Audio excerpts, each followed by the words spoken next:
Saúdo a todos com a paz do Senhor Jesus Cristo.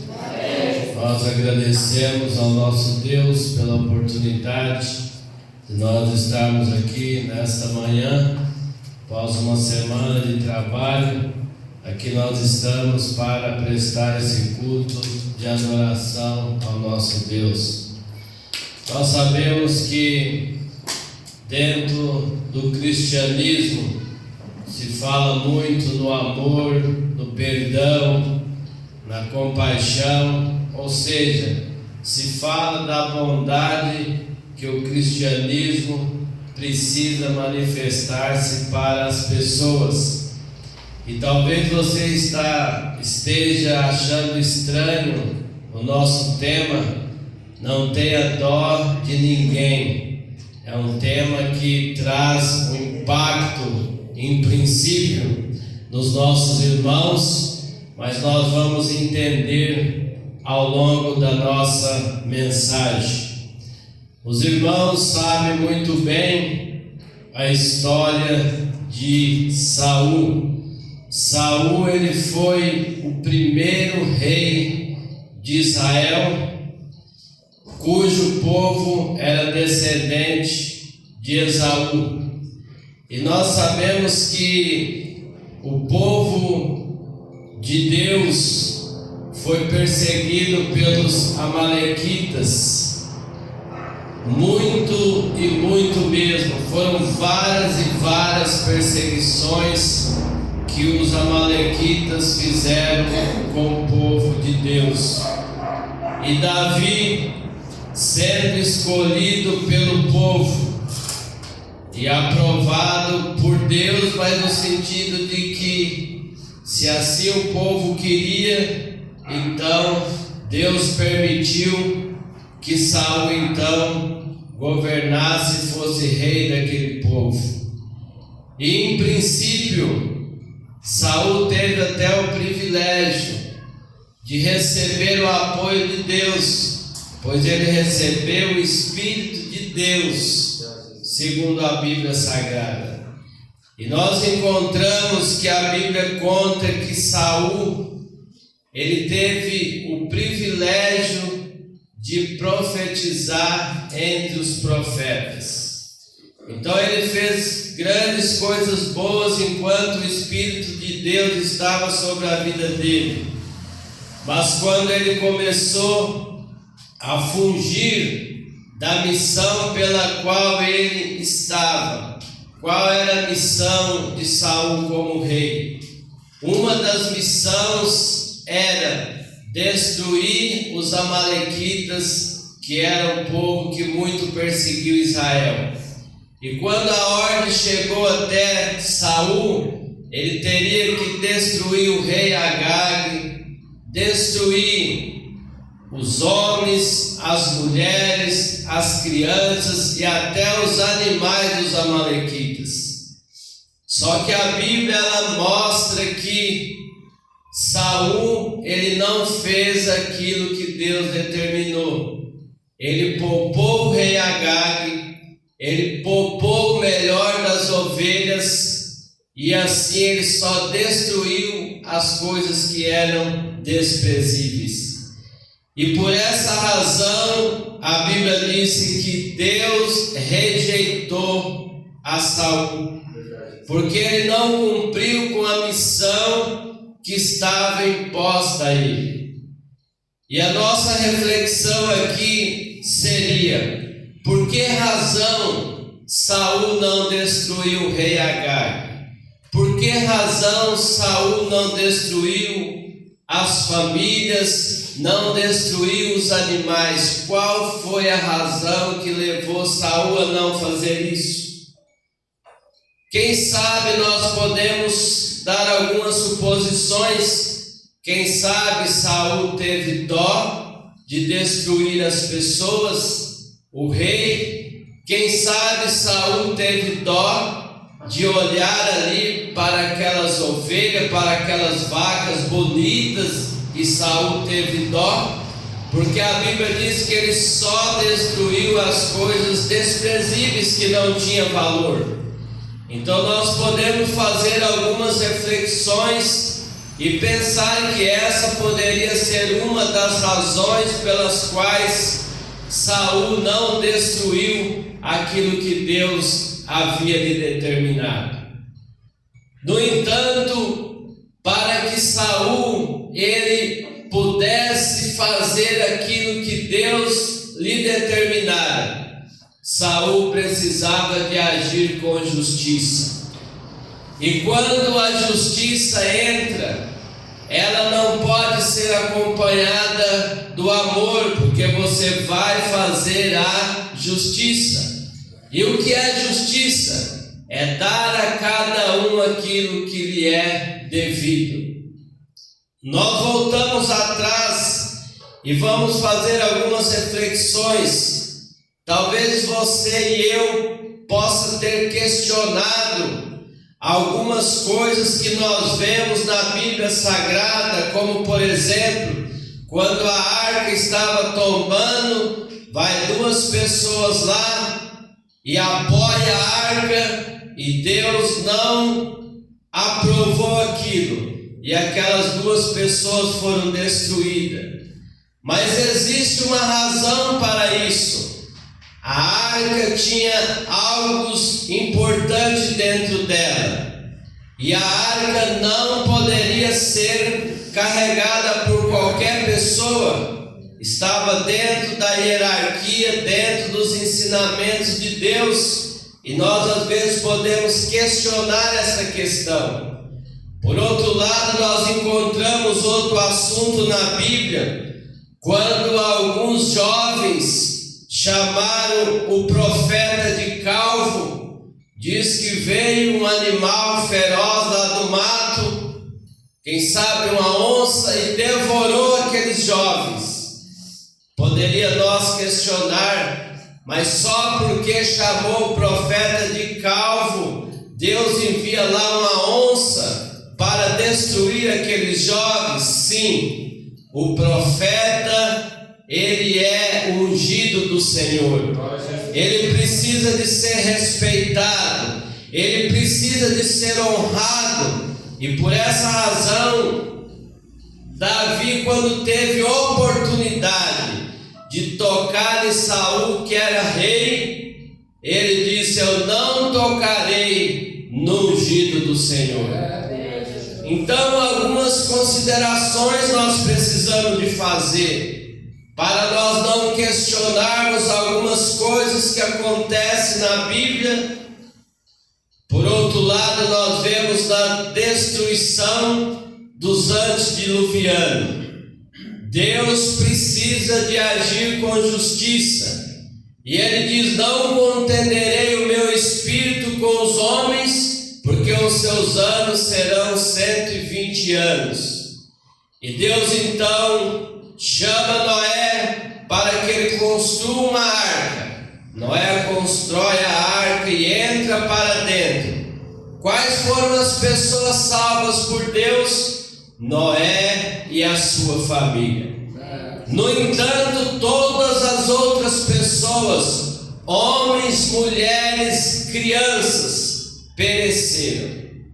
Quando nós vamos mais adiante, lá nos tempos de Moisés, quando o povo de Deus atravessa o Mar Vermelho, quem foram as pessoas que se salvaram? Homens, mulheres e crianças, aqueles que faziam a vontade de Deus. Os hebreus foram salvos. Quem foram os perdidos?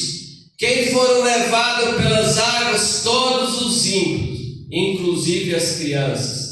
E talvez nós poderíamos questionar por que Deus matou, tirou a vida até mesmo das crianças. Nós vemos que Paulo, na sua carta, ele fala que os filhos são salvos pelos pais. Então, por essa razão, o povo de Deus, os hebreus, foram salvos, tanto os adultos quanto as crianças. E para o lado dos ímpios pereceram, tanto os adultos quanto as crianças. Quando Jesus também vier nas nuvens do céu, Ele não vai vir mais de demonstrando o seu amor, mas Ele vai vir demonstrando a justiça. Ele vai vingar todas as obras más dos seres humanos, daqueles que fizeram tantas e tantas coisas, e às vezes nós gostaríamos que a justiça fosse feita, mas Paulo, certa vez, usado pelo Espírito Santo, ele disse: minha é a vingança, e eu retribuirei a cada um. Paulo dizendo que Deus um dia virá a esse mundo para agir com justiça a toda a obra e a toda a maldade. Então, por essa razão, nós começamos aqui a ver os erros que Saul ele cometera. Ele não praticou a justiça. Ele precisaria executar o juízo de Deus, porque ele foi chamado para isso. Ele teria que, sendo usado por Deus, um representante da justiça de Deus, destruir a todos os amalequitas. Para nós fazermos justiça, nós não podemos ter dó. Por outro lado, a dó, ela impede de nós fazermos a justiça. E a dó, ela faz muitas das vezes nós queremos ser melhor do que o nosso Deus. Em todas essas coisas que eu falei aqui a princípio, em que Deus destruiu todo aquele povo, nós poderíamos pensar: mas por que Deus destruiu até as crianças? Nós poderíamos fazer um questionamento, como eu falei: mas por que Deus envia lá um animal para destruir todas aquelas crianças que chamou o profeta de calvo? Parece que nós estamos querendo ter dó, queremos demonstrar mais amor do que o próprio Deus, que sabe o que faz, que é amor, mas que também é a justiça. Então nós não podemos querer muitas das vezes ser melhor do que Deus, nos apresentando com o coração daquele que tem dó. Moisés também, certa vez, ele quis interceder pelo povo, quando ele disse para Deus: perdoa, Senhor, esse povo, ou então risque o meu nome do livro da vida.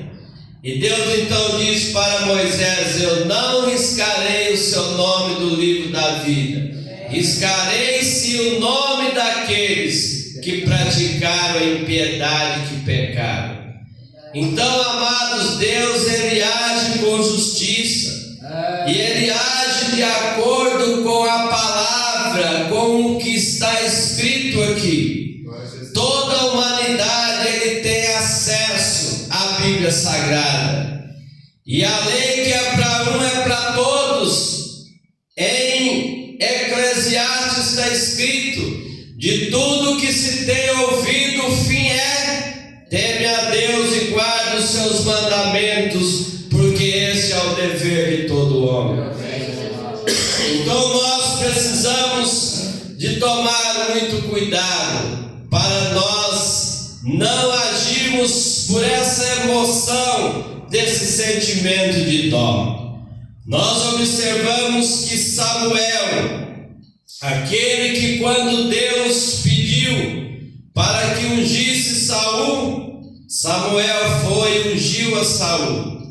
E depois de tudo que acontecera com Saul, que nós conhecemos pela palavra de Deus, no texto em que eu li, a Bíblia fala que Samuel não viu mais a Saul, porque ele teve dó. Talvez Samuel estava com seu coração voltado lá para Saul, com sentimento de tudo que ele cometera, e o coração ali em Saul. Mas Deus disse: Samuel, até quando terás dó de Saul? Fez esse questionamento, porque aquilo ali fora passado e o que aconteceu com ele foi de acordo com aquilo que ele fez. Paulo diz: tudo que o homem semeia, isso ele ceifará. E Samuel, ele não poderia agir, continuar com essa dó, porque senão ele não seria também o homem pelo qual ele foi chamado juiz para fazer a justiça. E aí nós encontramos na Bíblia que agora Samuel é que vai fazer aquilo que era para Saul fazer. Samuel vai lá, destrói o rei Agag e destrói a tudo. Aí Samuel, que também foi chamado para juiz para fazer justiça, destrói a todos. Então, amados, não tenha dó de ninguém, porque a dó às vezes é um sentimento que nós parece querer demonstrar ser melhor do que Deus. A dó é um sentimento que traz alguns problemas sérios. Por exemplo, a dó nos faz impedir o crescimento dos nossos filhos. Vocês sabiam disso? Às vezes, quando é de manhã para vir para a escola, é hora de chamar a criança. Eu estou com dó do meu filho, eu vou deixar ele em casa hoje. Essa dó que você está tendo do seu filho, que eu estou tendo, nós estamos impedindo o nosso filho de crescer, porque a escola é o lugar de aprender, é do ensino e aprendizado, é lá que ele vai evoluir, é lá que ele vai aprender a ler, escrever, ter conhecimento de mundo. Então esse tipo de dó a gente não pode ter, porque a gente impede nossos filhos de crescerem. Às vezes eu vejo na escola evasão, principalmente no período da manhã, evasão de alunos. O que é evasão? É alunos que até param de ir para a escola de tanta falta. E muitas das vezes, quem sabe, a dó às vezes de pai de não chamar o filho, deixa o bichinho dormir, deixa dormir. Lá na escola é que tem o que ele precisa. Lugar de criança é na escola. Então nós não podemos ter esse tipo de dó. Hoje é sábado, é dia de levantar cedo para vir para a igreja. Tadinho do meu filho, eu vou deixar ele em casa. Ontem ele dormiu tarde, ele não está muito bonzinho hoje, eu vou deixar ele em casa. A gente tem dó. E essa dó impede o nosso filho de aumentar a fé. Porque a Bíblia diz, Paulo diz, a fé vem pelo ouvir a palavra de Deus. Então é aqui que os nossos filhos também aumentam a fé. Aqui é que os nossos filhos vão aprendendo o caminho para entrar na Canaã celestial, além de aprender também para viver nesse mundo. Então nós não podemos também ter esse tipo de dó. Às vezes a gente tem dó. Antigamente a correção era mais na vara, literalmente falando. Hoje em dia a correção ela é mais na conversa, e alguma das orientações que a gente às vezes dá para as pessoas é tirar aquilo que as crianças gostam, como por exemplo o celular. As crianças amam o celular. Então a maneira de você e eu como pai corrigir as nossas crianças, os nossos filhos em algo que ele faz errado é tirando o celular. Mas a gente tem dó. Não vou tirar não, porque eu tenho dó. E às vezes até as famílias ficam divididas. Às vezes a mãe tira e o pai fica com dó. Ou às vezes o pai tira e a mãe fica com dó. Então esse tipo de dó a gente não pode ter de nenhum tipo de filho, de ninguém. Se a gente está fazendo algo para o bem da pessoa, então a gente não pode ter dó. A gente tem dó de dizer não. Quantas vezes a gente tem dó de dizer não? As crianças pedem, e aí eu vou falar assim, eu vou fazer. Coitado, né? E a gente tem dó de dizer não, e a gente vai fazendo. E aí as crianças só vão aprendendo que a vida é de sim. Mas quando estiver aí no mundo, que chegar em um lugar, não. Chegar em uma pessoa pedir alguma coisa, não. Elas não estão preparadas para o não. Por quê? Porque nós que somos pais tivemos dó. Então a gente não pode ter dó de dizer não para os nossos filhos. Mesmo que eles esperniem, mesmo que eles pulam, deixa pular, deixa espernear uma hora, ele tem que parar. Então a gente não pode ter dó. A dó também, irmãos, elas acabam impedindo o crescimento das pessoas. Olha só uma história. Diz que um homem, ele viu uma larva de borboleta. A larva estava presa em um determinado lugarzinho, e aí aquele homem pegou a tesoura para desprender aquela larva. Ele foi lá, cortou de um lado e cortou do outro, e aí a larvinha saiu. Aí ele ficou todo feliz.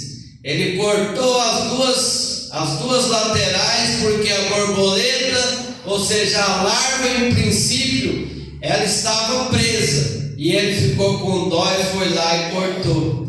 Só que ele não entendia o processo da transformação, da metamorfose, e aquela larva virou borboleta, e ela acabou que ela não pôde voar, porque foram cortadas exatamente as suas asas. É o que acontece também com a gente, com as pessoas, com os nossos filhos. A gente tem dó deles, temos dó das pessoas, e aí a gente impede o crescimento deles quando a gente faz algo por eles, achando que nós vamos ajudar, achando que nós estamos ajudando, e nós acabamos estando prejudicando os nossos filhos e as pessoas de andar, de voar. Eu tinha um pensamento assim: eu não quero que os meus filhos passem pelo que eu passei. Eu pensava assim. Hoje eu não penso assim. Por quê? Para eu me tornar a pessoa que eu sou hoje, foi do jeito que aconteceu na vida. Sofrimentos altos e baixos. É isso que me tornou a pessoa que eu sou hoje. Então, por que às vezes eu vou querer podar algumas coisas dos meus filhos para não deixar eles passar por elas? Não. E se é isso que vai tornar eles fortes, corajosos, entusiasmados? Porque hoje, irmãos, a gente vê tanta coisa na escola, crianças com ansiedade, sabe? Com ansiedade, com depressão. Esse dia eu peguei uma criança, uma jovem, uma adolescente de 8º ano, sentada. Eu cheguei lá: o que está acontecendo com você? E ela chorando, diz nada. Eu falei: não, vem cá, vamos conversar. Levei ela até a minha sala, conversei com ela, tentando ver se ela se abria, o que estava acontecendo. Até que eu contei algumas histórias e ela falou assim: eu estou com ansiedade. Aí eu falei assim: e a sua mão, por que está assim machucada? É porque eu dei um soco na parede. Sabe? Então, crianças de 8º ano, assim, crianças novas de 12, 15 anos, com ansiedade, com medo. Então elas precisam de ser fortalecidas a mente. E o que fortalece as pessoas é a vida. É as coisas às vezes que acontecem para que elas possam se tornar fortes, corajosas e entusiasmadas. Então hoje, quando eu olho lá atrás, pela minha trajetória, então quando acontece alguma coisinha na minha vida, eu falo: isso é café pequeno, porque lá atrás eu já venci, eu estou preparado para isso. É Davi Davi lá atrás, tem um Golias aqui na frente de quase 3 metros, isso é café pequeno para mim, porque eu, disse Davi, eu venci o urso, eu venci o leão, matei os dois. Quem é esse circuncioso para me afrontar, para afrontar o povo de Deus? Então, amado, as experiências da nossa vida, elas nos dão força. Então, às vezes nós queremos ter dó das pessoas, e aí a gente está cortando algo que vai fazer elas crescer. O sofrimento, parece que não, a gente não quer entender que isso nos fortalece, que nos faz mais forte, mas o sofrimento, ele nos fortalece, ele nos ajuda. Paulo chegou um momento da sua vida, o Paulo que estava lá no mar, e aí daqui a pouco quando ele sai é picado por uma serpente, o Paulo que foi preso, o Paulo que teve tanto sofrimento, foi perseguido, chegou uma hora que ele falou assim, eu estou preparado, eu sei estar abatido, eu sei ter abundância, eu sei padecer necessidade. E aí ele fala, em todas as coisas eu estou instruído. Por que em todas as coisas ele estava instruído? Porque ele passou por elas. Então, às vezes, não é por isso que às vezes o berço de ouro não é muito bom.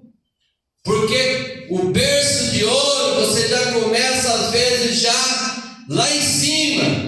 E por que razão muitas pessoas às vezes eles não conseguem vencer na vida? Porque quando a vida depender deles, eles não sabem o que fazer, porque eles estavam em berço de ouro.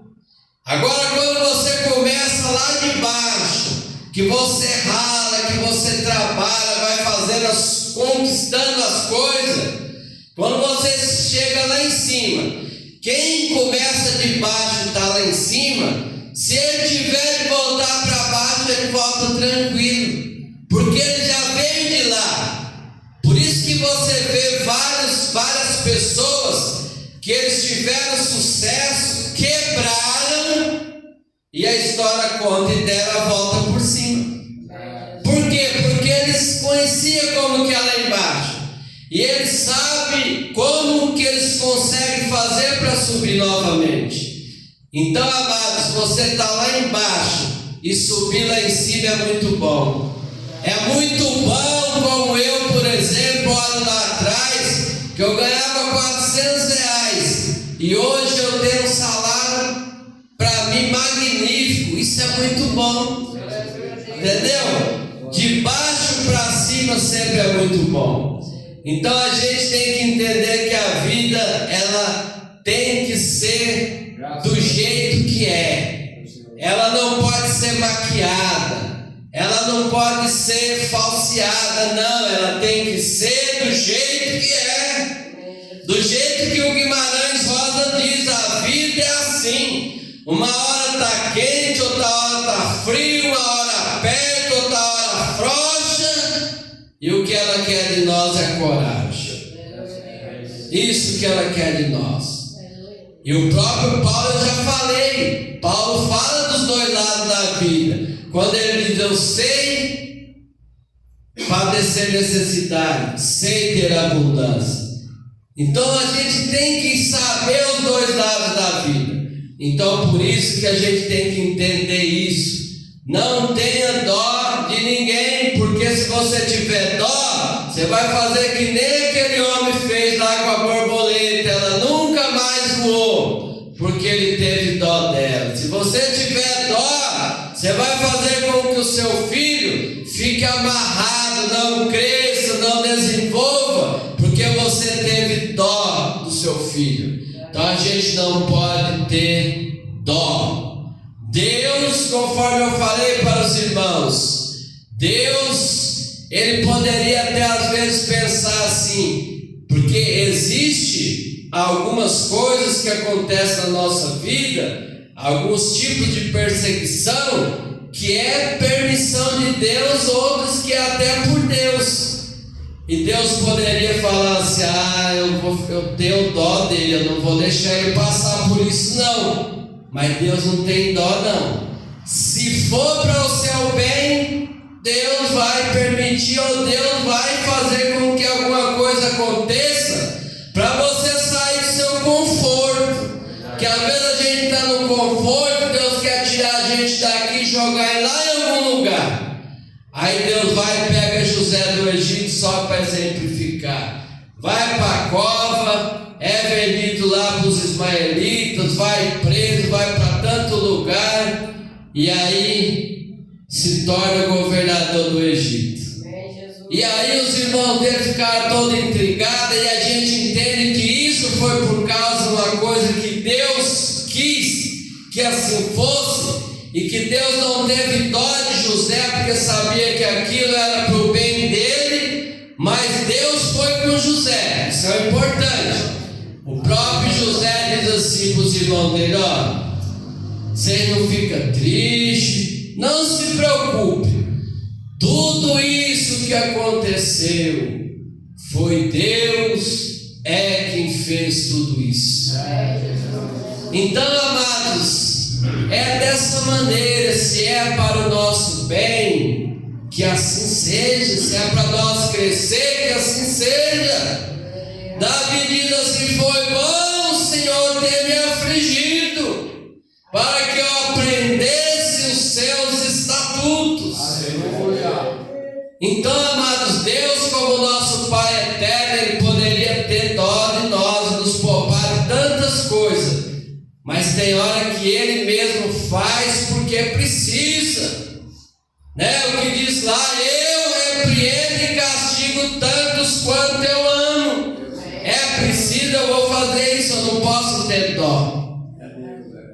Então, amados, essa questão da dó faz tudo isso aqui que eu falei para vocês.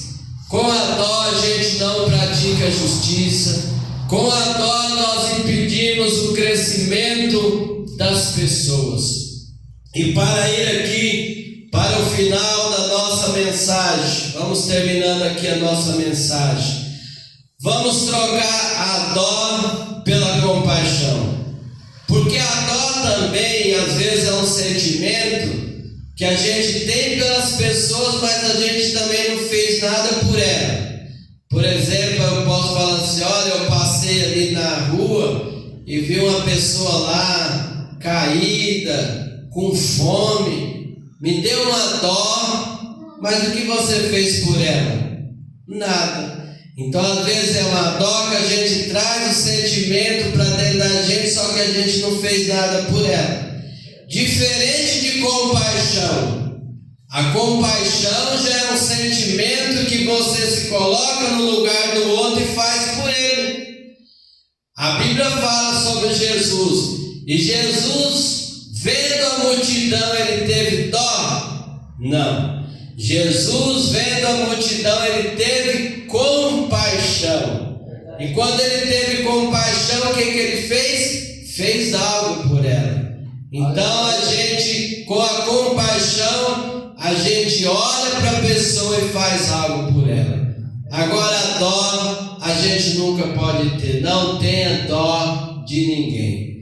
Vocês sabiam, às vezes eu conheci, só para finalizar a nossa mensagem, eu conheci uma pessoa, uma mulher, que ela casou com a pessoa porque teve dó dele. Coitadinho, ele não tem pai nem mãe, ele mora sozinho, vou casar com ele. Então ela casou porque teve dó. E quantas pessoas às vezes hoje ele casa porque ele tem dó? Casamento, você tem que casar porque você está gostando da pessoa. Você tem que casar porque você está tendo um sentimento amoroso, afetivo pela pessoa que vai ser sua companheira ou companheiro, e nunca por dó. Não podemos colocar dó. Às vezes, né, até o empresário, ele precisa de mandar alguém embora, mesmo que a pessoa é ruim, né? O mau funcionário, ele tem que mandar embora. Ele fala assim: ah, mas eu estou com dó, não vou mandar embora porque eu estou com dó. Muito bem, você está com dó, mas e você? Como que você vai ficar? Porque é você que vai pagar.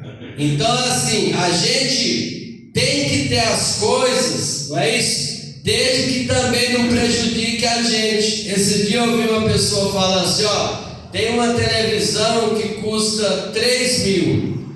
E aí você viu uma televisão de oferta igual aquela que a pessoa, sabe, está sem dinheiro, está vendendo por 1.500. Se você comprar aquela televisão de 3 mil, que agora é 1.500, você está fazendo um bom negócio. Aí o Judeu, né, que é um canal de judeu que eu assisto, ele falou assim: ó, você só está fazendo um bom negócio se você estiver precisando da televisão. Se você não tiver televisão. Mas se você já tem uma televisão na sua casa e você comprar, você não está fazendo um bom negócio, porque você não precisa. A gente só faz bom negócio quando a gente compra as coisas que a gente precisa, que a gente necessita. Aí a gente faz um bom negócio. Porque às vezes na sociedade as pessoas estão cheias de sapato, está comprando sapato, cheio de roupa, está comprando roupa, tem tudo isso, está comprando. Então isso aí sempre é um bom negócio.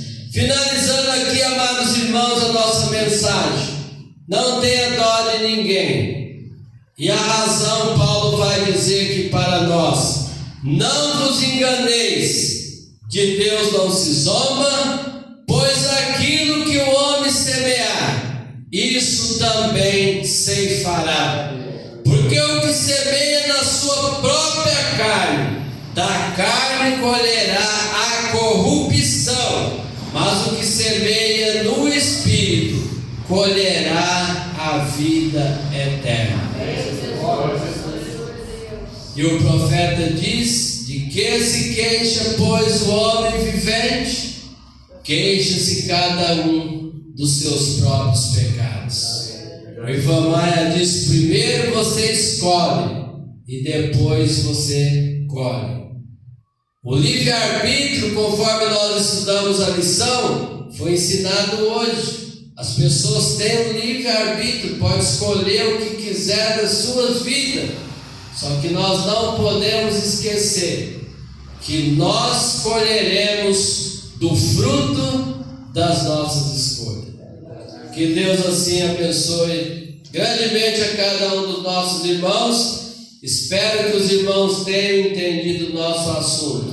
Não tenha dó de ninguém.